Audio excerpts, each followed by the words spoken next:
Summer collection. Hello, আমি সোনাই আর আজকে গেছিলাম জুডিও সামার কালেকশন দেখতে। আমার বন্ধু বললো যে এসেছে, চ দেখেই আসি।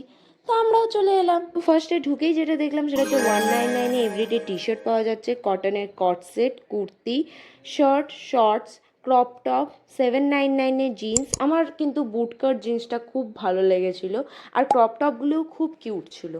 স্টুডিও থেকে শপিং করতে কিন্তু আমার স্পেশালি খুব ভালো লাগে, মনে হয় না সব কিছু কিনে নিই। আর এতটা অ্যাফোর্ডেবল প্লাস অ্যাস্থেটিক আর ট্রেন্ডও এরা ফলো করে। আর ব্যাপারটা হচ্ছে কোয়ালিটিও নো ডাউট খুব ভালো। আর এখানে যতগুলো কটসেট দেখতে পাচ্ছি এগুলোর কালারগুলো সত্যিই খুব ভালো ছিল, আর কোয়ালিটিও খুব সুন্দর ছিল। আমি কিছু ড্রেসেসও ট্রাই করেছিলাম, আর এখানে টুইনিংও করেছি। এখানে সব কিছু দেখার পর bag, shoes, sunglasses, lipstick, nail polish. আমার কিন্তু সানগ্লাস নেওয়ার ইচ্ছা ছিল, বাট এখানে ট্রাই করার কোনো অপশন ছিল না। আমি ভাবলাম যদি আমাকে পরে খারাপ লাগে তখন তখন তো কোনো অপশনও থাকবে না আমার কাছে, তাই আর ওটা নিলাম না। আর এখানে কিন্তু মেন্স কালেকশনটাও ভালো ছিল, 799-এ জিন্স, 599-এ শার্ট। জুডিওর পারফিউম আমি কিনি না, কারণ আমি সব ধরনের পারফিউম ইউজ করতে পারি না, আমি অত স্ট্রং স্মেল নিতে পারি না, আর কোনো লং লাস্টিংও নয়। তো আর কি, আজকের জন্য এতটাই। আবার খুব শিগগিরই দেখা হবে। টাটা।